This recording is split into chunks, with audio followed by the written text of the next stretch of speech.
Ada orang berpengaruh yang sedang cuba nak mengalihkan perhatian rakyat. Ada orang kayangan yang sedang cuba nak menimbus segala kerosakan yang telah dibuat. Sangat menarik. Dengan 5 fakta yang ini dan cuba cari perkaitannya. Boleh? Yang pertama, SPRM sita aset bernilai lebih kurang 2 bilion ringgit isteri Tun Daim. Yang kedua, SPRM sita aset bernilai 143 juta milik Tan Sri yang terkait dengan hal berkaitan sukuk dan lebuh raya.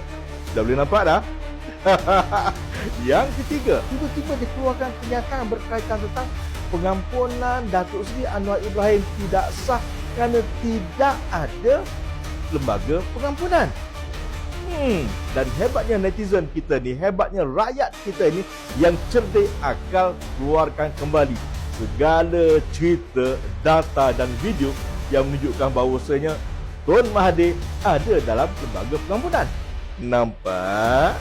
Yang keempat, ada visi berkaitan tentang kewujudan Gabungan Melayu Baharu.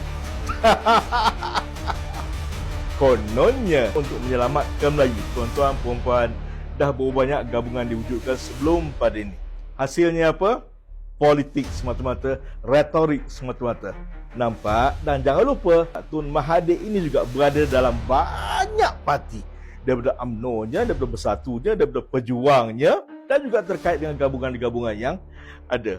Nampak? Untuk apa? Tuan-tuan dan puan-puan, ini yang paling menarik. Yang kelima, dikaitkan pula dengan Yusof Rota. Segalanya ini, tuan-tuan dan puan-puan, untuk apa? Untuk memastikan Datuk Seri Anwar Ibrahim PMX dijatuhkan. Untuk menimbulkan sentimen rakyat kepada PMX. Siapa punya kerja? Permadan siapa? Dan kenapa? Yang ada kaitan tentang orang-orang yang dekat dengannya, orang-orang yang dapat manfaat daripada beliau. Nampak? 5 fakta ini nampak sangat terkait antara satu sama lain. Tiba-tiba wujud Gabungan Melayu Baharu. Wallahualam, itulah Tun Mahathir. Dan yang paling best sekali, saya melihat orang yang ada di meja PC, nyatanya mereka ini ada masalah masing-masing yang terkait tentang soal negara. Nampak? Sebab itu wajah masing-masing menggambarkan lesu, tidak rela untuk berada dalam majlis PC.